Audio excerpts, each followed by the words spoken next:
Merry Christmas and Happy Holidays, everybody. I am the Linkzilla, and I just got back from watching Sonic the Hedgehog 3 in theaters.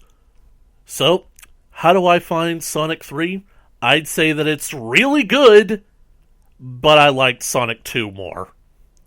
Trying to basically avoid spoilers, I feel like with all the Sonic movies, they all share the same strengths and weaknesses, but I feel like Sonic 2 addressed its strengths and handled its weaknesses a lot better than Sonic 3 did. I would say that one of the movie's biggest problems is that of pacing, because compared to the first two movies, this one moves at a breakneck speed. The first two movies actually took us at least, maybe I would say, at least 20 minutes to actually get started, whereas this movie, the action and the conflict is all set up and going within the first 10 minutes. Is that necessarily a bad thing? Well, it ultimately depends on your perspective. I think that I should say it right now, spoilers, is that this movie isn't a perfect adaptation of the source material it's going for, which is basically lifting heavily from Sonic Adventure 2, the game that introduced Shadow. So I think that it ultimately depends on how well you know the game and your love for the game that will ultimately determine whether or not you can forgive this movie's shortcomings when it comes to adapting that story, and maybe thinking that the film missed one or two really good opportunities. As for Shadow himself, I really want to say that Shadow stole the show, but in a lot of ways I can't. Because I feel like Shadow suffered the same problem as Knuckles did in Sonic 2, in that even though these characters were supposed to be our main antagonists, they sort of get shunted to the side in order to make room for the real main antagonist of the movies, Jim Carrey. And yeah, I think that I'm comfortable saying that now. It's basically just Jim Carrey playing a supervillain. I've made my thoughts on Jim Carrey playing Robotnik known all throughout this time, but I do enjoy his performance as Dr. Robotnik, and I'm glad that he personally pushed back his retirement so that he could do this third movie, and we could have sort of a chance to say goodbye to this character. However, it kind of feels like he is pretty much given a little too much of the spotlight this time, because Jim Carrey is actually playing a dual role where he plays not only Dr. Ivo the Eggman Robotnik, Sonic's main antagonist and arch nemesis, he's also playing Eggman's grandfather, Professor Gerald Robotnik, the scientist who created Shadow the Hedgehog. I sort of have mixed feelings about that because based on Jim Carrey's body type, I honestly thought that he would have made a better Gerald Robotnik than he would an Ivo Robotnik, but it ultimately just depended on how he handled the Ivo character. I've gotten used to him playing the Ivo character, and unfortunately now he's just playing the Gerald Robotnik character as another older version of the Ivo character, so it feels sort of samey. And that's really all I'm going to say about this, or else this rant will go on for a bit too long. Circling back around to Shadow, I think that Keanu Reeves does a good job of making Shadow's emotional lines feel emotional. You can actually feel the pain that Shadow is in whenever he talks about what happened before. Unfortunately, throughout the rest of the movie, he's kind of got this bland monotone to him.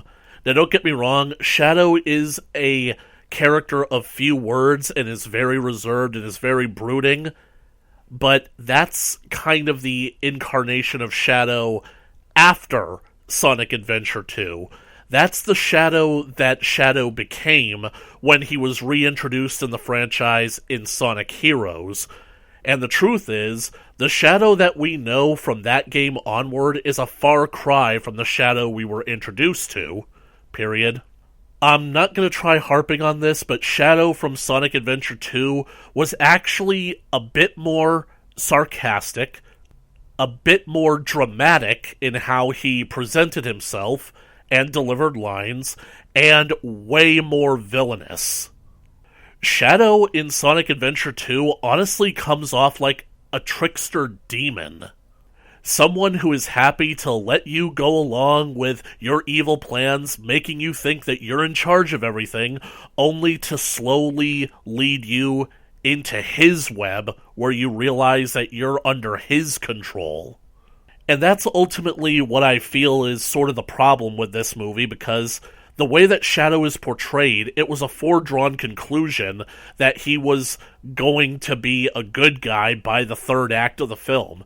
He didn't really have enough room to be the villain in this movie because the main villain slots were taken up by twice the Jim Carrey.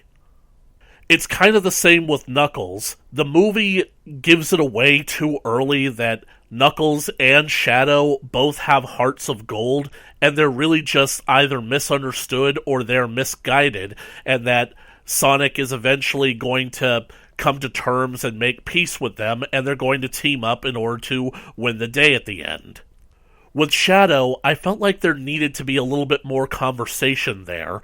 The movie needed to play on Shadow's morality, whereas throughout the movie, Shadow seems to do everything that he does begrudgingly, and there's really only one moment where Shadow crosses the line, which is what you would expect throughout most of the movie. One of the problems that this movie has in relation to Sonic 2 is that it has a lot of human characters that it quite frankly doesn't know what to do with. Sonic 2, I think, addressed this a bit better by pretty much removing Tom and Maddie from the plot by having them go to Rachel's wedding, and then having that be relevant to the plot again once Sonic and Tails and their adventure literally crashes the wedding. The idea that it was actually all a setup to get close to the Wachowskis to lure Sonic out of hiding, and this was the reveal that Gun, they are now an established force in this franchise, headed by Commander Walters. We'll get to him in a minute. I feel like that was a much better use of these human characters to bring them into the plot. Meanwhile, pretty much everything with Rachel and her fiancé afterwards could have been cut for time, and quite frankly should have been. This movie also has a problem with a character being completely pointless to the overall plot, and surprisingly, it's not Rachel this time, because, surprise, surprise, Rachel actually isn't in this movie, technically speaking. Tom and Maddie, they start out the movie celebrating the anniversary that Sonic came to Earth, basically throwing him kind of like a little birthday party, and it's a nice, touching moment with Sonic, Team Sonic, and his family that he's pretty much formed on this planet. Then Gun shows up and requests Team Sonic to help because Shadow is literally wrecking shit in Tokyo, and we basically leave Tom and Maddie behind for, I would say, a very good portion of the movie at this point. When we cut back to Tom and Maddie, it just goes to show that these characters pretty much just do nothing important when Sonic and his friends are off saving the world, and they're basically just waiting to be reinserted into the movie. They literally point out how boring their lives are when Sonic isn't around. They recruit Tom and Maddie's help to break into the gun facility, and so they use Tails' holographic technology to disguise themselves as Rachel and Randall. And I think that it actually works, because, well, for the one thing, Randall actually was a gun agent, and I'm guessing that based on this movie and how Rachel conducted herself in dealing with Randall at the end of Sonic 2, it's meant to imply that she too has now joined Gun. And shock of all shocks, Rachel is actually funny in this movie because it's not actually her. It's Maddie pretending to be Rachel, and it's actually funny. Anyway, they use the holographic technology to disguise themselves. They sneak into the gun fortress. They try to disable the shields, and, well, that pretty much, leads into a long and complicated action piece that gets us into the third act. I gotta take a moment to talk about the characters that were not only underutilized, but the character that I think is 100% pointless. Throughout these past two movies, Commander Walter has been set up as kind of this quasi-antagonistic force in Sonic and the Wachowskis' lives. He's the one that sent Dr. Robotnik to search for Sonic in Green Hills in the first movie, covered up the existence of Dr. Robotnik and Sonic, but then he literally sets up a trap to capture Sonic and Tails. And then, at the end of Sonic 2, he's the one who is shocked that the black site that contains Project Shadow has now been rediscovered. Simply put, Commander Walters was set up to be one of the main antagonists from the Shadow the Hedgehog game, and that character was something that I was really looking forward to. And if you think that I'm stretching that this character obviously isn't supposed to be that same character, no, he definitely is. You take a look at the costume, the uniform that he's wearing in this movie, yeah, he's definitely supposed to be that guy. And he even has a backstory that's connected to Shadow and Project Shadow at the gun facility. In the Shadow the Hedgehog game, he was a young child who was friends with Maria Robotnik and looked up to her like an older sister.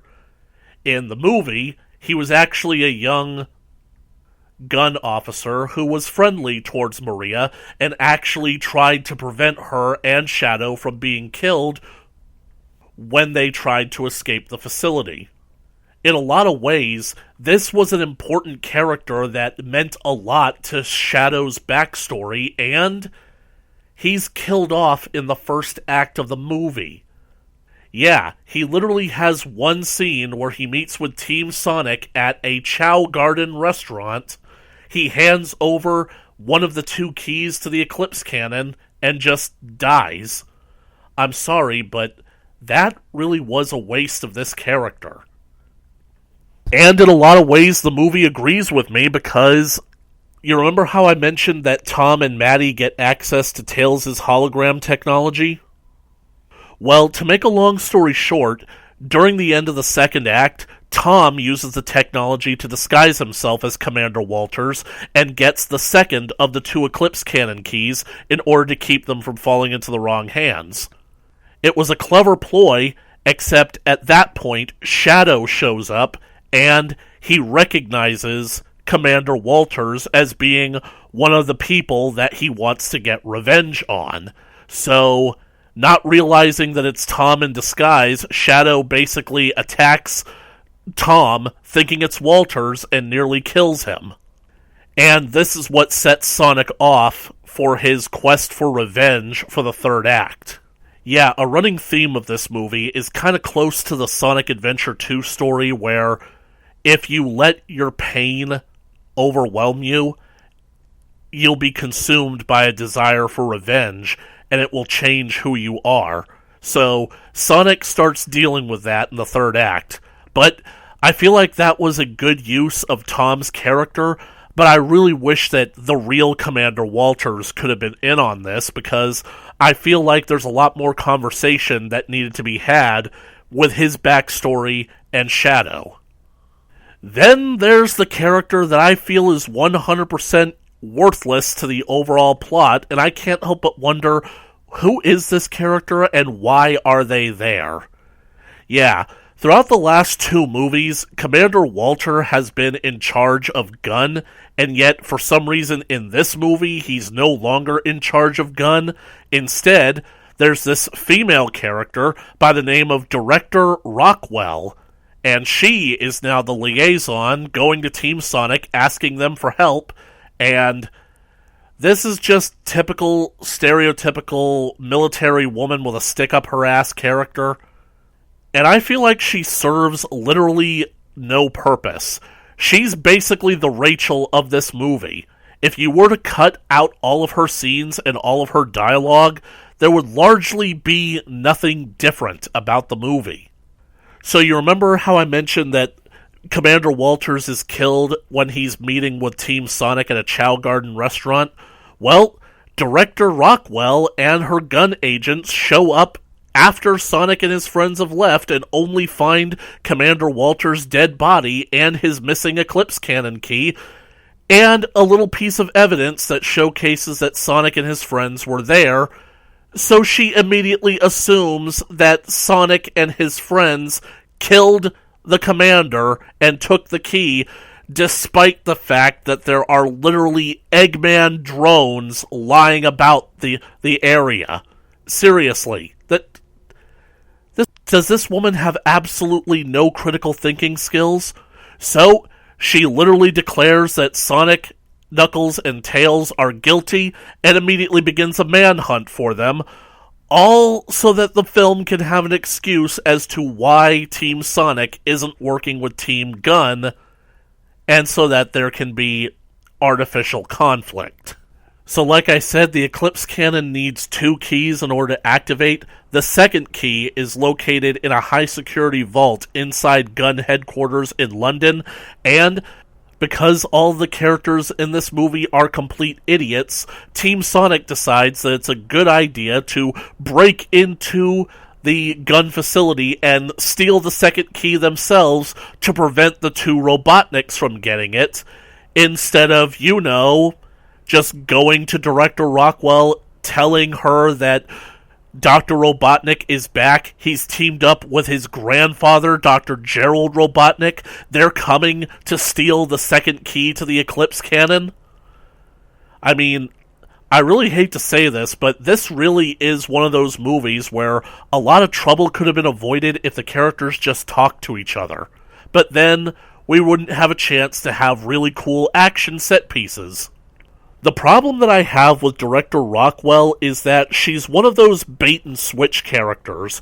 Her antagonism towards the main characters is literally so misplaced that it makes you think she's going to be a twist villain, or perhaps they're building up her antagonism in this movie because by the end of the movie, it's going to be revealed that she is going to be the villain for the next movie.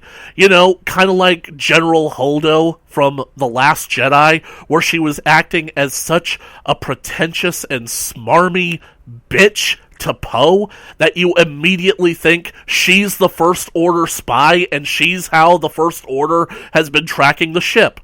But nope. The movie literally doesn't do anything with her. She's just antagonistic for the sake of it being antagonistic. So, she manages to get the second key to the Eclipse Cannon, and this is where Tom gets the idea to disguise himself as Commander Walters and take the key from her.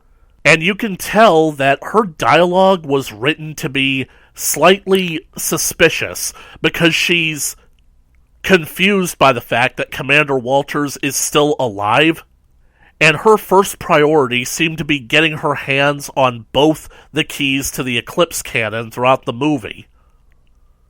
I really feel like a whole lot of the movie involving her is missing because she's basically a nothing character.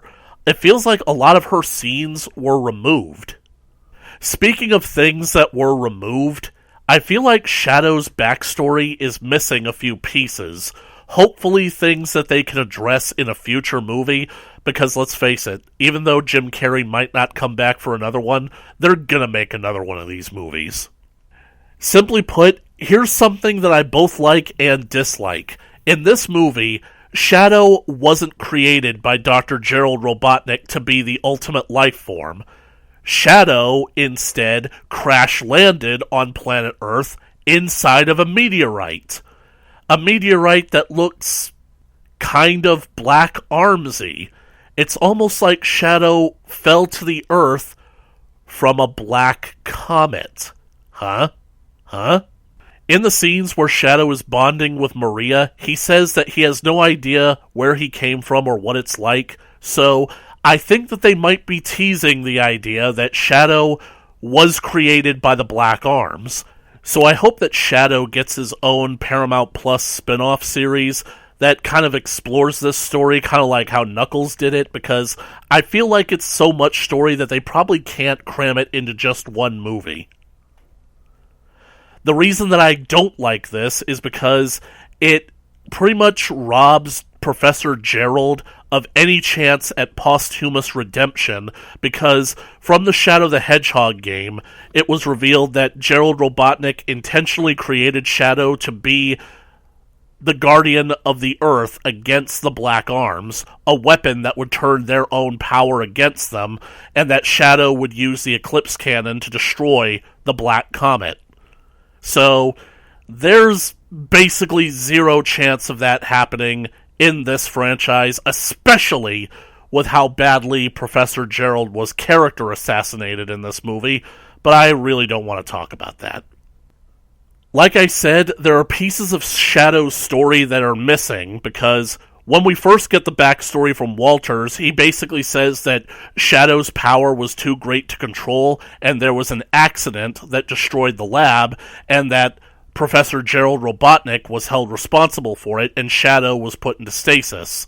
However, when we see the flashback from Shadow's perspective, we see that that wasn't true, as Professor Gerald comes to Maria's room where she's hanging out with Shadow, tells them that they need to escape, and we see the three of them running through the tunnels trying to escape the gun soldiers, trying to get away, and the gun soldiers just shooting at them. We see the young Walters try to protect them, only for one of the soldiers to accidentally shoot a container that contains Shadow's chaos energy. This sets off a chain reaction that causes the explosion that kills Maria and leaves both Shadow and Gerald devastated.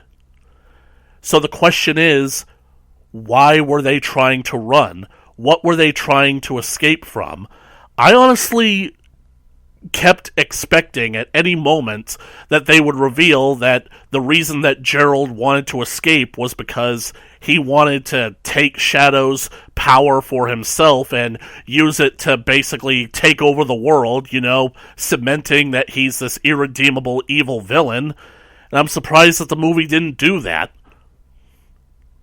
So, right now, the movie doesn't give any explanation for why Project Shadow was shut down and why Robotnik felt like he had to flee with his granddaughter and with Shadow.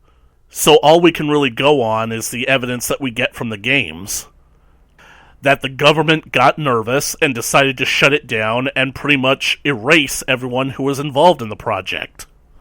So, the movie has its problems, it has pointless characters, and it has a lot of plot holes.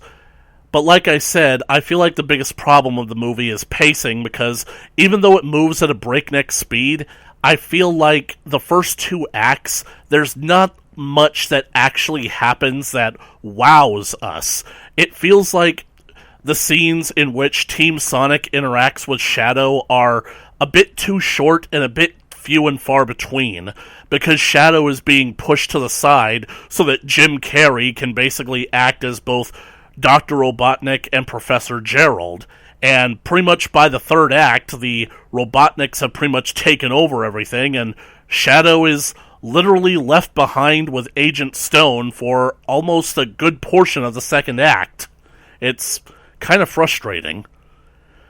However, the movie managed to save itself, because pretty much at some point in the second act, and realizing that I haven't seen any hints about this in the trailers, the movie hasn't brought them up at all. I don't think that we're going to have the Chaos Emeralds or Super Sonic or Super Shadow in this movie. And spoiler alert, turn back now if you're still listening. Boy, was I wrong. After Shadow injures Tom, Sonic is basically out for blood at this point, so he demands that Knuckles tell him where he's hidden the Master Emerald, and there's this brief conflict between Sonic and Knuckles, where Knuckles and Tails are trying to talk Sonic down, telling him that he's not thinking and that he's being consumed with revenge. But Knuckles relents and tells Sonic where he's hidden the Master Emerald, and Sonic goes there and takes it, and turns into Super Sonic. So yeah, despite the fact that the last movie ended with the Chaos Emeralds falling out of the Master Emerald and Knuckles reforming the Master Emerald without them, apparently this movie is just working on the idea that the Master Emerald is pretty much just a casing that holds the Chaos Emeralds, so that we don't have to dedicate plot or runtime to searching down for those 7 little MacGuffins. Sonic can basically just call on the power of the emeralds whenever he has the Master Emerald.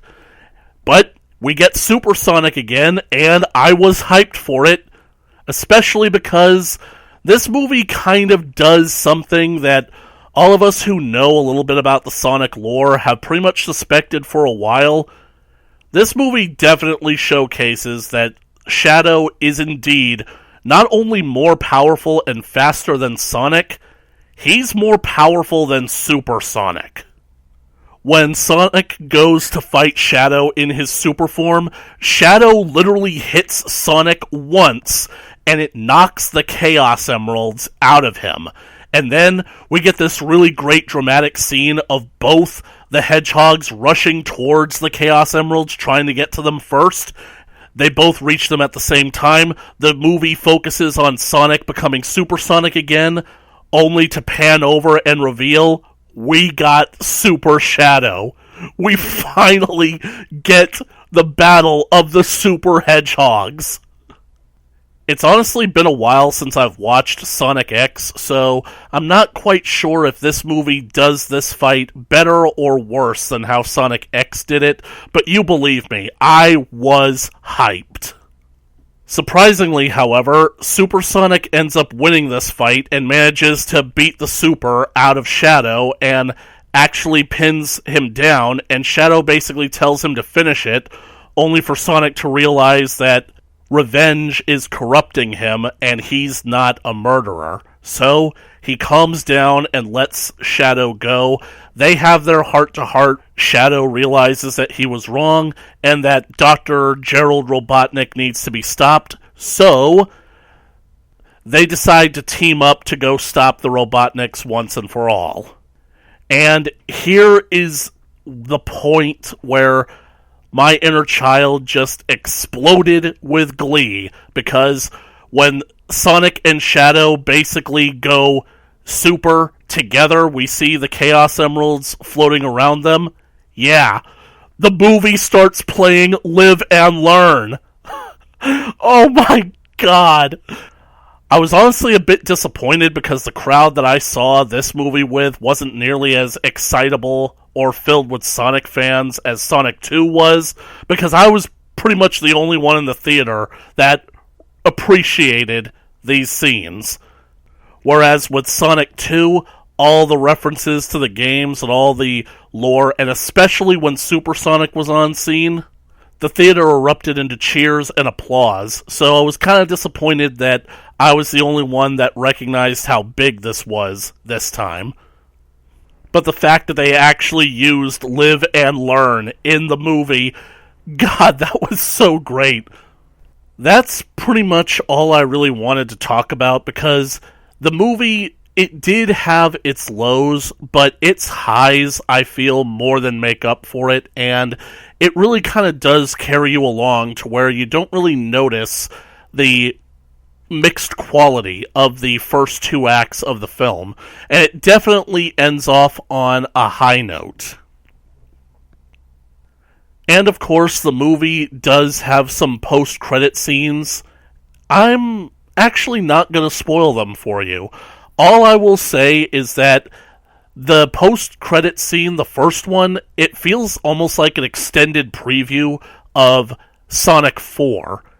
It'll just ultimately depend on how much they decide to retcon this little scene, or if they choose to ignore it entirely. But the ironic thing is that this little post-credit scene actually features two characters that are going to be teased for the next movie that, quite frankly, everyone thought was going to be in this movie, and we're really excited to see. So, on the whole, do I give Sonic 3 my recommendation? I would say yes. The movie doesn't do the best job of adapting the source material, the story of Sonic Adventure 2, but it sort of tries to tell its own story. And it ultimately adapts the themes of dealing with pain and the sense of loss, and if you let your pain consume you and give way to anger and hatred, then you'll just be lost in this spiral of revenge and you'll become something that you're not. So, I think that for that story, for what they were trying to do and how they explored those themes by setting up this parallel with not just Sonic and Shadow, but also Gerald Robotnik and Dr. Eggman Robotnik, it makes sense. So, I would say that Sonic 3, it definitely is good. It's just not my favorite when compared with Sonic 2. I feel like Sonic 2 managed to accomplish a little bit more while dealing with a little bit less. Though I really think that out of all the characters, Maria didn't get enough of the spotlight that she deserved. She is literally the cornerstone of Shadow's entire character arc, and she's barely in the movie. And what's even worse is that I feel like they really could have picked a cuter actress to play her. No offense to the girl that does play her, she just doesn't have that Maria quality to me. And the scenes where she is bonding with Shadow just don't feel natural at all. But that's all I'm going to say about that. If you guys want to check out the movie, I hope that you enjoy it. I hope that you enjoyed listening to my little ramble.